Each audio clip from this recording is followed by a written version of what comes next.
Assalamualaikum warahmatullahi wabarakatuh. Saya Unas Warhanabila. Pada kesempatan kali ini saya akan menyampaikan materi tentang tahapan usia seksualitas anak dan remaja berkebutuhan khusus dan perlakuan dalam Islam.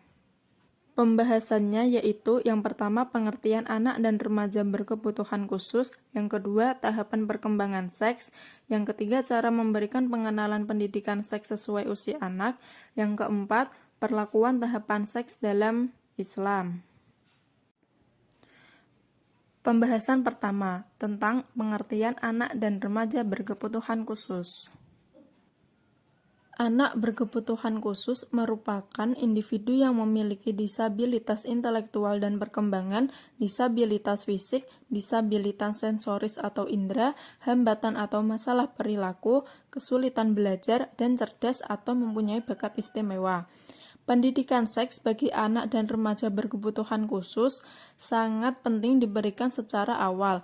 Secara fisik, remaja mengalami perkembangan yang cepat, seperti berat badan dan tinggi badan semakin naik, perubahan bentuk tubuh, serta perkembangan khusus seksual.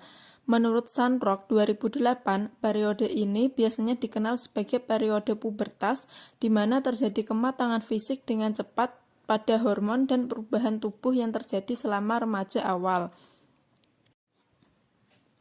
Menurut Rusiaman dan Aisyah 2007, dorongan seksual pada masa remaja muncul pada semua individu, tidak terkecuali remaja berkebutuhan khusus.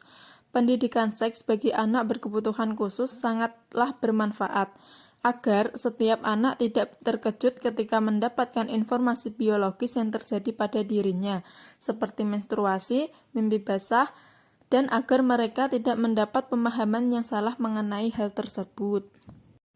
Pembahasan yang kedua yaitu tahapan perkembangan seks. Dalam teori psikoanalisis Sigmund Freud mengelompokkan tahapan perkembangan kehidupan seksual manusia menjadi 5, yaitu pertama, fase oral 0-1 tahun.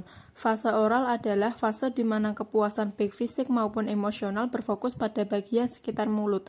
Kebutuhan makanan pada fase ini adalah kebutuhan yang paling penting untuk faktor fisik dan emosional yang sifatnya harus segera dipuaskan. Yang kedua, fase anal 1-3 tahun. Fase anal adalah fase di mana sensasi dari kesenangan berpusat pada bagian sekitar anus dan semua aktivitas yang berhubungan dengan anus. Pada masa inilah anak mulai dikenalkan dengan toilet training, yaitu anak mulai diberitahu tentang rasa ingin buang air kecil dan rasa ingin buang air besar. Yang ketiga, fase palik 3-6 tahun. Fase palik adalah fase di mana alat kelamin merupakan bagian paling penting, di mana anak sangat senang memainkan alat kelaminnya yang terkadang dilakukan untuk membuat orang tuanya tidak suka. Fase ini sangat penting untuk perkembangan mengenal jenis kelamin pada anak. Bagaimana seharusnya anak laki-laki maupun anak perempuan bersikap, berpakaian, dan berperan. Jika pada fase ini lingkungan tidak mendukung anak untuk mengenal dirinya dengan baik, maka anak akan menghadapi ketidakjelasan dalam mengenal dirinya sebagai seorang laki-laki atau perempuan. Yang keempat, fase latensi 7-10 tahun. Fase latensi adalah fase di mana kebutuhan seksual anak sudah tidak terlihat lagi.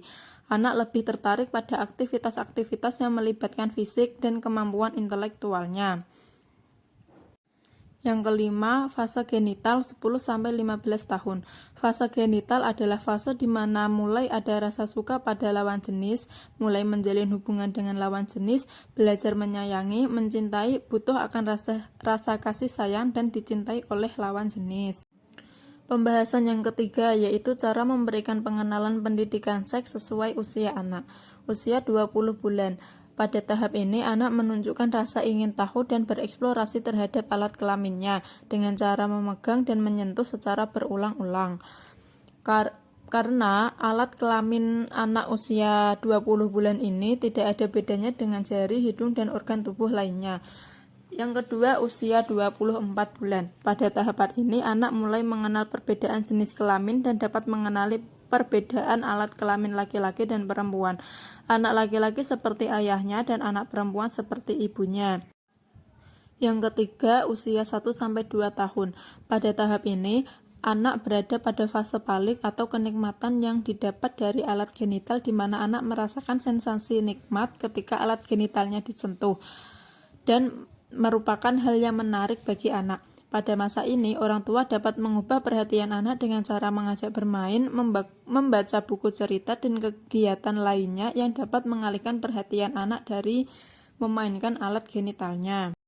Yang keempat yaitu usia 3-5 tahun. Pada tahapan ini, anak mulai bertanya tentang hal-hal yang berhubungan dengan seks seperti bayi keluarnya dari mana, saat ingin kencing keluar lewat mana, dan hal sebagainya. Orang tua haruslah menjawab dengan tepat pertanyaan tersebut, sebab pengenalan alat kelamin dan jenis kelamin adalah langkah awal untuk melindungi anak dari tindakan kekerasan dan pelecehan seksual anak. Yang kelima, usia 6-8 tahun. Pada rentang usia ini, orang tua sudah dapat memberikan informasi tentang perkembangan alat reproduksinya dengan mengaplikasikan media yang dekat dengan anak, seperti buku atau tayangan video edukasi yang menjelaskan tentang alat kelamin yang akan mengalami perubahan seiring bertambahnya umur. Orang tua dapat mengajarkan anak untuk dapat melindungi dirinya sendiri dan berani untuk mengatakan tidak apabila ada seseorang yang mencoba membujuk anak untuk membuka pakaiannya meskipun dengan rayuan dan imbalan yang menarik. Pembahasan yang keempat yaitu perlakuan tahapan seks dalam Islam. Islam menganjurkan bagi orang tua untuk selalu memperhatikan lingkungan sekitarnya. Begitu pula penerapan mengenai pendidikan seksual.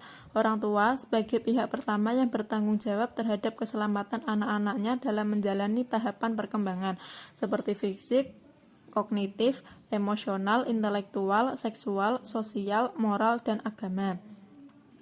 Berikut ini ada beberapa contoh dari Rasulullah SAW cara mengajarkan pendidikan seks pada anak usia dini. Yang pertama, memberi nama yang baik untuk anak. Allah itu indah dan menyukai keindahan. Di antara keindahan ialah memberikan nama yang baik dan tidak memberikan nama yang mengandung makna jelek. Memberikan nama sesuai dengan jenis kelamin laki-laki dan perempuan, dan menghindari memberi nama yang mempunyai makna ganda. Yang kedua, mengajarkan toilet training kepada anak. Anak umur 1 tahun sudah dapat diberikan penjelasan tentang cara toilet training yang benar. Setiap sebelum tidur dan sesudah bangun tidur dibiasakan untuk pergi ke toilet, dan anak dibiasakan untuk menyatakan apa yang ia rasakan ketika mau buang air kecil dan buang air besar. Orang tua harus dapat melihat gerak-gerik anak ketika mau buang air kecil dan mau buang air besar sehingga dapat langsung menuju toilet. Yang ketiga yaitu menghitan dan mendidik untuk menjaga kebersihan alat kelamin. Menasihati anak untuk menjaga kebersihan alat kelamin selain agar bersih dan sehat, sekaligus juga memberitahu anak tentang najis. Dengan cara ini akan membentuk diri anak untuk sikap hati-hati, mandiri, mencintai kebersihan, mampu menguasai diri, disiplin, dan sikap moral yang memperhatikan tentang etika sopan santun. Yang keempat, menanamkan rasa malu pada anak. Rasa malu harus ditanamkan kepada anak sejak dini. Jangan biasakan anak untuk bertelanjang di depan orang lain. Contohnya ketika keluar kamar mandi, berganti pakaian, dan lain sebagainya. Dan membiasakan anak untuk selalu menutup auratnya, serta tidak dianjurkan untuk mandi bersama anak. Yang kelima yaitu melarang anak laki-laki menyerupai anak perempuan, begitu juga sebaliknya. Berikan pakaian dan mainan yang sesuai dengan jenis kelamin anak sehingga anak terbiasa untuk berperilaku sesuai dengan fitrahnya. Yang keenam ada pengajaran pendidikan seks melalui sholat. Yang ketujuh, melarang anak untuk tidur telungkup. Yang kedelapan, memerintahkan anak perempuan untuk berhijab bila telah balik. Baik, sekian presentasi dari saya. Kurang lebihnya saya mohon maaf. Wabillahi taufiq wal hidayah. Wassalamualaikum warahmatullahi wabarakatuh.